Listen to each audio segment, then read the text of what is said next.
Melissa, we're back together again. We are back together again. Here in your studio. It is, feels like it. I basically live here. Well, you know, I'm going to say it's your studio because the last time we talked, you had just started to make a transition in your career. And now you've been at it for a while. So we didn't talk about InFocus, or you moved from Investigates into News and into InFocus last time. It was still very fresh, very, very fresh. It was very fresh. And boy, did you start it out on a I'm here, let's outrage everybody. Yeah. Let's talk about that. Let's talk about your first show was actually, it was a special. We started the season a bit early because we were running that series, First Contact. And First Contact, I think everybody in Canada saw it, but if you were living on another planet, it was about, they took, I guess, was it 5 average Canadians? 6 average Canadians with very strong opinions, biases against First Nations. Ignorance. There was a lot of bias, but there was a lot of just plain ignorance as well, right? Yeah, and that's a word that they were using themselves, that they said that they were ignorant. I feel like we need to say this because of some of the controversy that happened afterwards, which I think is going to make a great topic for today. I think it would too. Let's go. Yeah, it was controversial. It was, I mean, it was, the show itself I thought was interesting in that there was a lot of people saying there needs to be, thank God there's finally a show like this. There needs to be more of this sort of dialogue happening. But then on the other side of it, which I didn't expect, but when I heard it, I'm like, oh, that's a really good point too, was the blowback saying, who cares? It's not our job as Indigenous people to be teaching people to not be stupid or racist. You know, and to be opening up our communities and our people to this sort of ignorance or racism or misconceptions or whatever you want to call it. And for us to have to be trying to change their minds is just absurd and asinine. And then when I heard that, I was thinking, okay, that's actually really valid too. So yeah, and it came from all directions. You know, there was a lot of gray areas too in people's response to what that show did. But at least it got people talking. It put it on the. Well, and there was some fun stuff too. I pulled you in because we saw. I saw this tweet that this random person who, I guess they stream a lot of stuff. They stream a lot of APTN programming. They're streaming the show, like the actual documentary show, on their Facebook. And so I was like, oh, this is I know really what you're interesting. Talking. Yeah. Yes. I can't remember the guy's name. I don't remember either, but it was like, so they were watching the show on their TV, and for people who didn't have cable and couldn't watch it, he was Facebook Living it from APTN onto his Facebook Live, and we were sitting there watching the comments as it was going through from people. And I've got to say, it was good that he did that, because I tried to do, after I saw him doing it, I tried to do the same on my own Facebook, and I was not getting comments because everybody knows I work at APTN. Right. So watching his, like, people were being really honest. Oh, so open and so honest. And there was just, I mean, that was, watching the comments come in as it was shaking down was even more hilarious than some of what you're watching on the show. And there was a lot of stuff on the show that's funny. If you're an Indigenous person, you look and you would maybe find some humor in it that non-Indigenous people wouldn't get. They wouldn't see how absurd that was or what a ridiculous comment it was. Or so yeah, it was a good show, and it was nice to watch it, the honest response from hundreds of people who were watching it in real time. The most surprising thing to me on the stream was the women who liked, and I can't remember the name of the guy. Dallas. They were all like loving Dallas. Dallas. It's like, that guy's so cute. I'll bring Dallas to me. I'll fix him. I'll make him. And we're like, okay, all right then. And they were getting saying they're going to get their snagging blankets out. The snagging blankets, yes. Oh, it was good. I forgot about that. I'm glad you brought that up. That was like probably a highlight of the whole First Contact thing for me.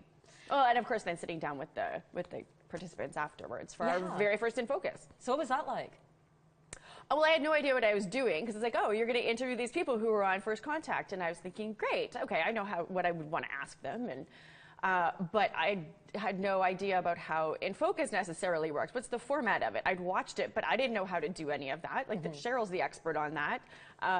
Dennis has done it, but I just figured, well, I guess I'm just going to show up, and hopefully everybody here, all the studio people, just kind of tell me, like, start talking now, stop talking now, start talking again over here. Cheryl was really good. She went through the lineup, and it was fun. I wasn't apprehensive about talking to the participants, because I've been a journalist for 20 years, you just get used to talking to anybody. It could be the Prime Minister, it could be a homeless person, it could be a business person, it could, you know, you don't freak out about who you're talking to. I wasn't worried about that, but it was just I don't know how to do this in this format of the show, and so that part was interesting. But it worked. All that technical stuff, yeah. I think I've brought this up before. I once was asked to host the news. I was never asked to do it again. I remember you saying that you hosted the news. It turned into a little bit of a comedy special. So you did a great job. And then to your point, I think we've established on a previous retrospective, because a lot of people are like, where's Cheryl? Cheryl's still here. She's behind the scenes. That was her job. She's behind the scenes working on InFocus and working on the news and working on face-to-face. And we could reveal that she's also that secret voice that you sometimes hear on Laughing Drum.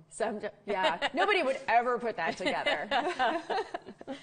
So now you're going to sit down with, the first one was with the producers, which is a fairly comfortable place to be. Yes. Yeah, because you're talking about why did you guys want to do this? What was the challenge to it? Where'd you get the idea for it? That was fine. And I want to get to the uncomfortable part. I didn't find any of it uncomfortable, but then when you when you have the participants. Well, I guess what I would say would be, it wasn't even uncomfortable, but it was surprising to me. So you have the participants, for people who are living under a rock and don't know, about 3 of them had fairly substantial epiphanies through their 28-day journey through Indian country. And then 3 other ones were, or was it 4 and 2? I think it was 4 and 2. I think it was 4 and 2. It's the 2 guys, right? The 2 guys kind of didn't make, one guy seemed to just be like, I haven't really changed much. And then another guy seemed to almost double down on some of his opinions. I was going to call it something different, but I won't. And then the piling on from some of the other participants on that one or those 2. That was a little bit surprising to me. But I don't think it was uncomfortable to ask them about their journey, their voyage, their epiphany. Even the ones who had kind of morphed a little bit and made some progress in their perspective.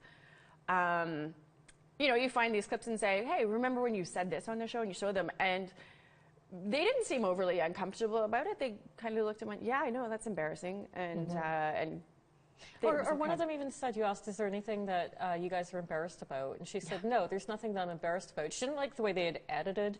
It's that scene where they're going into a powwow. Yeah, and you ask, like, because they're like, oh my God, this is so scary. Yes. And you're like, it's a powwow, what the hell? Yeah. And she said, well, they kind of cut it out because the guy on the megaphone had just made a speech about colonizers, and I guess some people were like staring at them and giving them the finger, which it seems like I don't know quite what they were driving on or what it said. I don't know. It would look like a big van or something. So I don't know if maybe somebody pointed out, oh look, it's a van full of white people who have ignorant views about us, and then maybe all the heads turned like. I don't know if that's I've got to say, like, that would not be, like, in all fairness, I don't know what happens, and, editors will make their choice about how they cut things. But, you and I are both, like, white passing. Oh, yeah. I've been to powwows, and nobody gives a rat's butt about it. I've never been given a second glance or anything, right? So yeah. If anything, people are pretty happy to have you there. Like, they're like, yay. And especially if you saw cameras, too, I would think that people would be like, oh, they're here for you. You'd be more curious looking. Yeah. As opposed to glaring or, like, trying to pick fights or something. So I don't know what happened. Yeah, I don't know what happened, and it may have happened, but I just wanted, because it was out there, I just kind of wanted to say, like, people, if you're thinking you're going to get, like, evil eyes when you showed up at powwow, that would not be typical. That would not be a typical thing to happen. That would not be typical at all. And in fact, I think that we did something just recently about how a whole lot of people from farm communities and Hutterite communities around Long Plain First Nation here in Manitoba, they do the Long Plain powwow. This is like part of their summer tradition kind of thing too, right? And then I had talked to people who go there all the time, every year as well, and they're like, oh yeah, these people have been here forever. It's not even anything that you would think would be newsworthy to these people. It's like, we're just used to seeing them, and they're as welcome as anybody else who comes here. So, for people to be thinking that you're in the danger zone if you go to a powwow is. There's an east-west thing too, because I know, like out here, powwows and cultural celebrations, they're kept a little bit. Aside from on Indigenous Day, they're kept a little bit more in the communities, and a lot of the ones out east, they'll have them like right in the city, like right in Toronto, right in downtown Ottawa. There's one that used to happen in downtown Ottawa, and I think they did have to move it. And then there's one that happens just on the outskirts of Ottawa, but they're very much advertised as a welcome Everybody's all, welcome. everybody come, learn, live, enjoy. People are selling arts and crafts there, and Yeah, and there's, I mean, maybe that's, I mean, then those things do happen in Winnipeg too, right? I mean, there's lots of times there's big celebrations here, there's powwows, but maybe that's something still about that we like to have it as be our kind of little thing in our little piece of the world, and you can come, but they don't make a production of it. I don't know. But we've established, nevertheless, you won't get, you shouldn't get dirty looks when you No, you'll be, powwow. if anybody's watching and they've never been to a powwow and you're worried that you're not brown enough to go to a powwow, you can go to a powwow, you'll be okay. Yeah, you're not going to get bullied. So having said that, after you did the show, you got pushback. Like your first show, and everybody was like, the host was terrible. Yeah, she was rude, she was mean, and then there was other people saying, good for her. She held them to account, and she asked them tough questions. She made them uncomfortable. And other people were like, no, she was mean-spirited. She should be ashamed of herself. But you know, I have a perspective on, and I'm not a comment reader. People had brought them to my attention, but I don't read comments, and it's because I don't actually care if you think I did good or I did bad. I look and go, how do I feel about that? How do my bosses feel? How do my coworkers feel? Random people on the internet who have an opinion, whether it be positive or negative, is kind of like, and you can't take one without the other. You can't look and go, oh, I like hearing about people who think good things about me, but I don't want to hear that. Do, but okay. So I don't. I just kind of look and go, if you're gonna cherry pick what you like, then you still have it in the back of your head about the negative stuff. So it just, to me, I just wipe my hands of all of it, and it's like, that's your opinion. But you said there was one comment. What was there? One comment that stood out for you? Was that one? No, there was one that really. Oh, somebody said I was a. No, was that about that first perspective thing?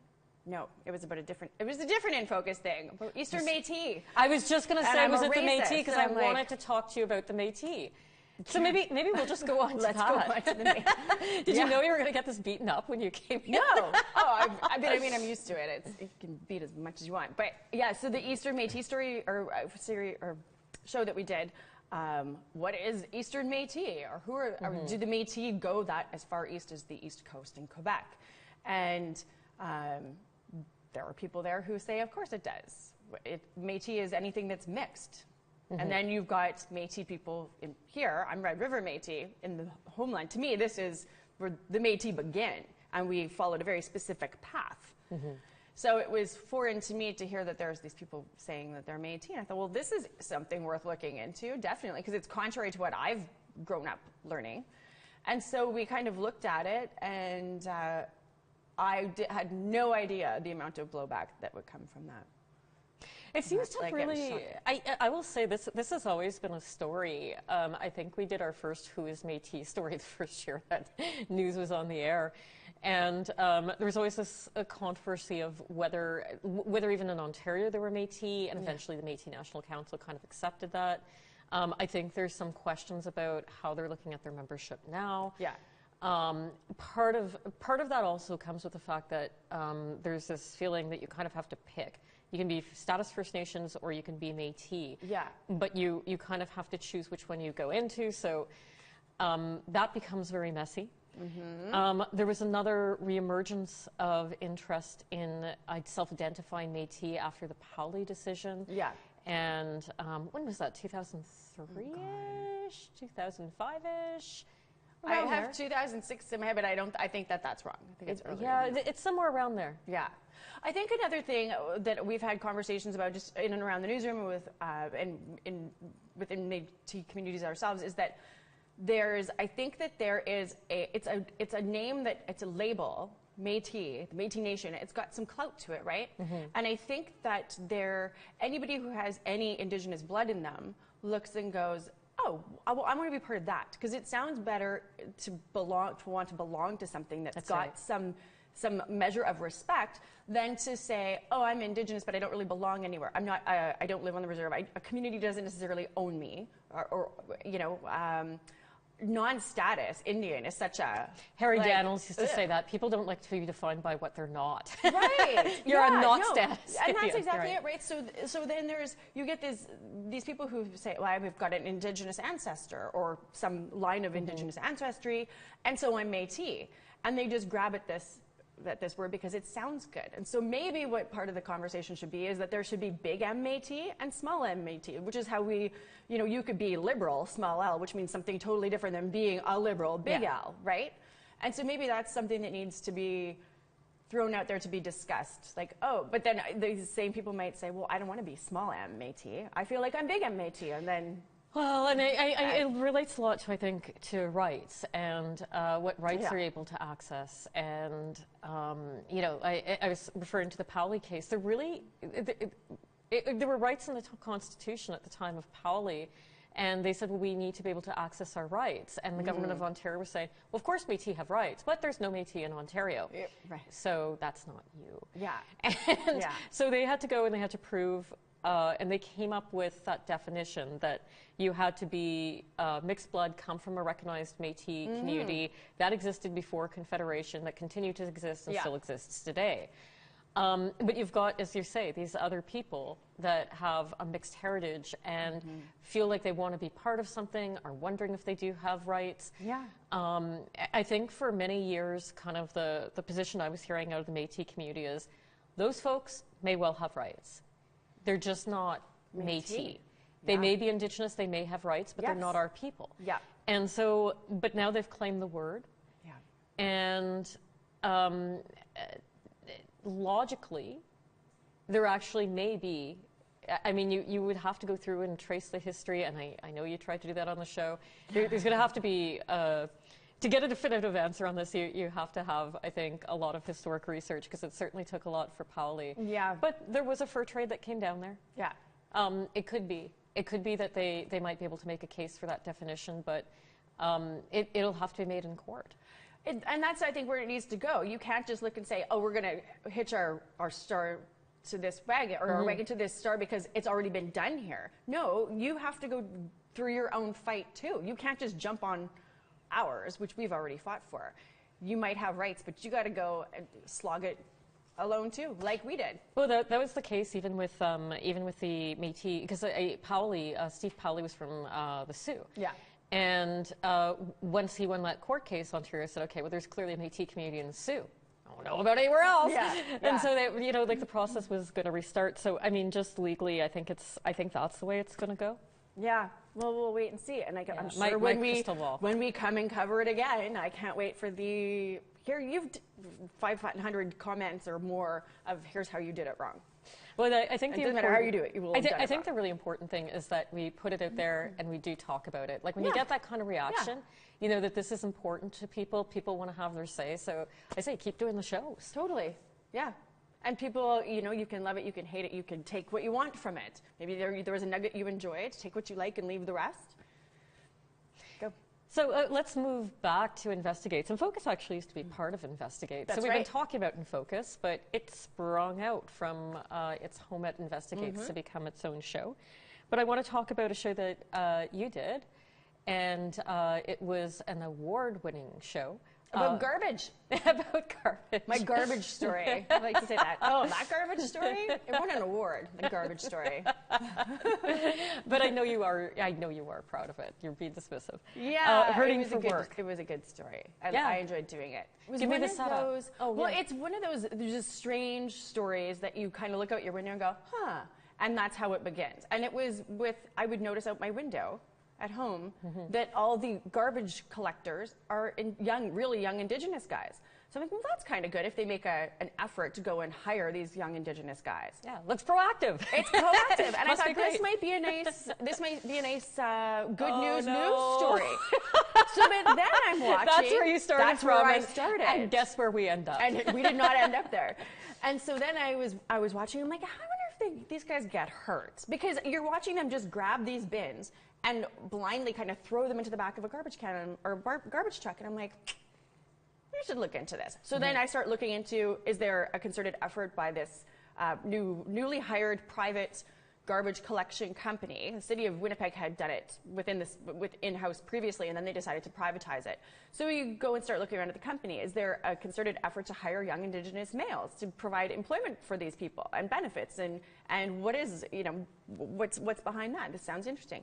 But then simultaneously, I'm thinking, these guys get hurt. So I go looking for answers for what I think is going to be a positive story. But then I also start looking into workplace safety and health, what's the workers' compensation claims to see if there's anything. Well, when I get my freedom of information things back, in the past couple of months, there's been 118 injuries related to this garbage collection company. And I'm sitting here going, okay, well, there goes the good news story. And so then, the good news story further dies when I find that the company hasn't hired these young Indigenous guys and given them jobs. They go to a day labor agency and they pay it's like $11 an hour. There's no benefits. You're not guaranteed even getting work. But it's a place where young guys go when they get out of jail. They don't have employable skills anywhere else. So you show up and hey, I can at least get some work today and get cash paid outs and. But they were almost, and I tracked down a guy who worked for this company who was in Victoria, British Columbia, and he'd said they're viewed as disposable workers because you can just show up at this place, fresh new batch of guys who want money. They get hurt on the job.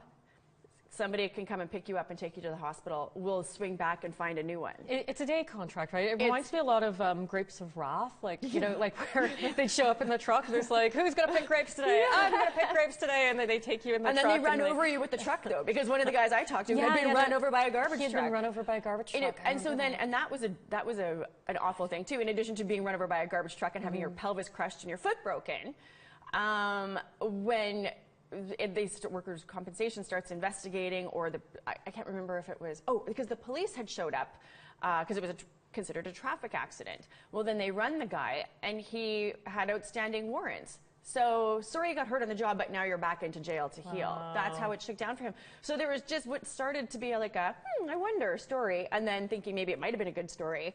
You keep digging and digging and going down the rabbit holes, and you're like, bad. Oh, also bad. Oh, different level of fresh hell over here. And it was an interesting story. You look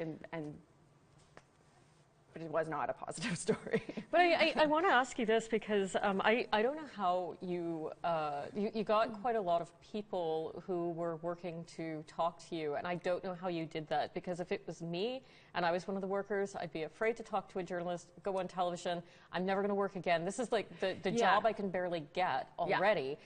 And I'm going to lose that livelihood, and it's not like it was easy for me to even get that job in the first place. Yeah, and so because it's not daily news, you do have the benefit of finding these people. The more you dig, you find, I know somebody who might work, or who does this, or who might be able to talk, or put you in touch with somebody. So it's a long time that you invest in finding these people, and then making a relationship with these people, really, so they can trust you, so they could see it. It's like, I'm not just here today with a microphone in front of your face to exploit you for the 6 o'clock news, which is, I think, how daily news comes off a lot of times. It's like, I'd love to sit here and back pat you, but I got a deadline, so tell me your grief so I can hurry up and leave. It's kind of how our job ends up sometimes. But I did have the time and could explain to them along the way. Here's the reality. You know that people are getting hurt. I know people are getting work. I've got the freedom of information request. You've been on jobs with people who have been getting hurt. I get how you need to do this job, but this isn't necessarily right. And so I wanted to just tell your story. I want to tell the story of how this all happens, and you're part of that story. And they kind of look and go, yeah, I see where you're coming from. Because if you explain it to them, then they're more interested in wanting to participate. And there wasn't guys I didn't have anybody who was saying this place sucks or this job sucks. None of them were saying that. They just want to be safe. They were just looking and saying, I do it because I have to do it, and I'm not going to stop doing it. And yeah, I might get hurt, but I try to not to. But did you worry at all? Like, is that something that you, as a journalist, have to take into consideration, that afterwards you're going to walk away, you're going to have the story. There's repercussions. There's repercussions for them. Absolutely. I did another story for Investigates about a gas bar that was operating on an urban reserve just outside of Winnipeg. And the owners of the gas bar, non-native people, had rented this plot of land for $10 a month to run their gas station. And so then there's questions of, is this a good deal for the reserve? Oh, and they had to split half of their tobacco, had to give this business half of their tobacco money too, their tobacco rebate money every month. So it's like you get $160,000, you keep half of it, and then these people get half of it. In exchange, they give you $10 a year to lease your property. So, and then in addition to that, there was reports of misuse of status cards. People who aren't Indigenous could come in and be customers, and the staff there had a list of status cards that you would just hand out to use to give people discounts and stuff. And I found somebody who was willing to say, I'm not willing to put my name and my face out there, but I'll help you with what you need to do. Here's pictures of the status card list that we have sitting beside our till, and I'll talk to you, but I don't want my name or my face shown. And you feel such an immense amount of responsibility for this person. Like, you are coming forward and you're doing this, putting your neck out, and you get kind of mother bearish with these people. Like, I will die for you to protect you, right? So in that case, you've given the source protection. In the Hurting for Work story, people are appearing on camera. So as a journalist, what's it like? Do you tell them? Do you sit there and say, okay, I'm going to do an interview with you, but you should think about what the repercussions could be? Do you feel like, well, they already know, so like they've made their choice? Yeah, in all of them, I've never felt like I've needed to say it. Like, just in the conversations you've had with them, they know what the repercussions are, and they've already worked through their head when they've decided to talk to you.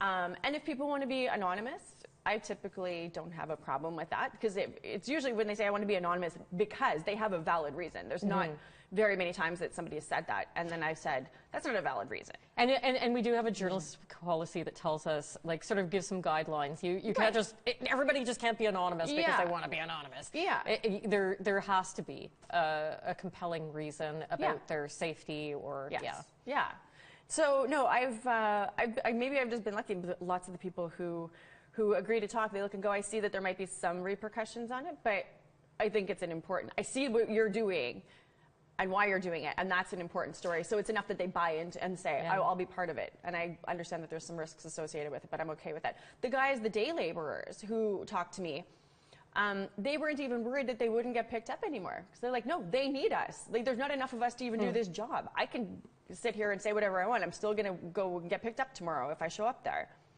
And that was, in fact, the case. And those guys weren't slagging the job or the company or anything. They were just giving you color as to what the job entails, how the whole process of how it works. And I didn't need them to slag the company. I had documents and facts that would frame it in a negative way. And so they didn't really need to. Okay, well, and I guess when you say in a negative way, you're talking about you're putting you had the facts there. I had the facts that don't reflect well. It's not to say that there was negative. I mean, you could still look and say that this was work for people that otherwise wouldn't have had it. You could disagree with, well, in Edmonton, for example, and I had this in the story, to do the same job, you get $30 an hour and you get paid vacation and a bunch of benefits.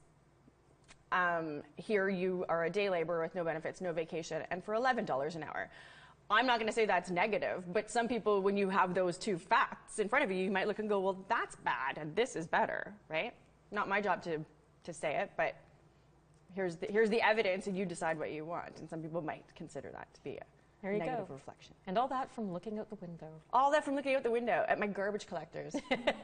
Thanks so much for talking to me today. Thanks for having me again.